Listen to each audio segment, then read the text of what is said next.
Bonsoir, on va revenir bien évidemment sur les intempéries qui ont concerné l'Espagne au cours des derniers jours avec une situation qui reste très compliquée. Et dans la région de Valence, comme vous le voyez sur ces images, il y a encore de très nombreux débris un peu partout, de nombreuses carcasses de voitures qui jonchent les sols. L'eau courante n'est pas rétablie, certains doivent être alimentés par des camions-citernes. L'électricité aussi n'est pas revenue dans certains quartiers. Le bilan humain est particulièrement lourd. Actuellement, il s'élève à 205 morts et il y a encore de nombreux disparus, donc malheureusement ce bilan est amené à s'alourdir au cours du week-end.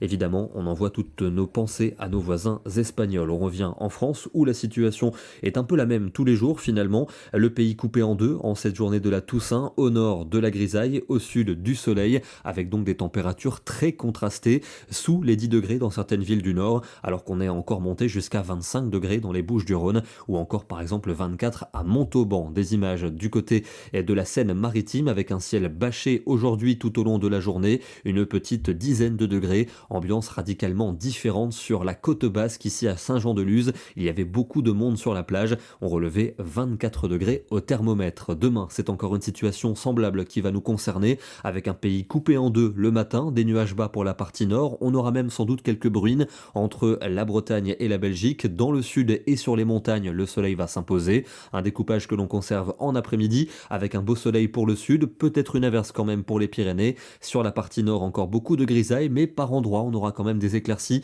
surtout pour la pointe de la Bretagne, ainsi qu'entre le Morvan et les Vosges. Et en soirée, on retrouve ce découpage, large domination de la grisaille pour le nord, et un ciel souvent étoilé pour le sud. Les températures matinales sont plus que correctes pour un début novembre, souvent entre 7 et 10 degrés, et pour l'après-midi, le contraste se maintient sous la grisaille du nord, autour de 12 à 14 en général, mais sous le soleil du sud, souvent entre 20 et 23 degrés.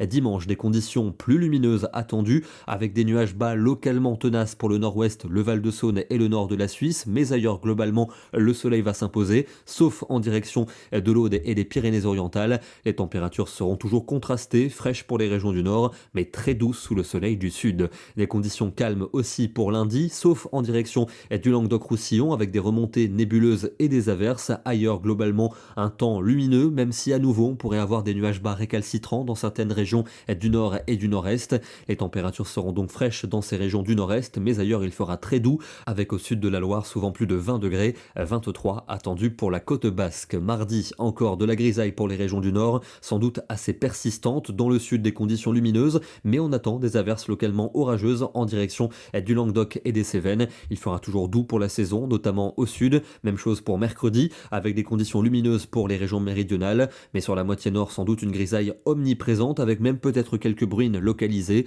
Une grisaille qui va perdurer dans toute la moitié nord jeudi. Au sud, bien plus d'éclaircies, avec toujours ces averses quand même pour l'Aude et les Pyrénées-Orientales. On retrouverait aussi ce risque en Méditerranée pour vendredi. Ailleurs, ça pourrait aller mieux pour les régions du nord, avec peut-être plus de soleil. On vous confirmera cela dans nos prochains bulletins. Et on termine dans le département du Puy-de-Dôme avec une magnifique photo ce matin du côté de Clermont-Ferrand, où vous le voyez, la cathédrale qui est émergée au-dessus de ces bancs de brouillard, un cliché assez poétique signé Mike Lamandé. Demain, nous serons le samedi 2 novembre et nous commémorons les défunts. Bonne soirée, excellent week-end et à demain.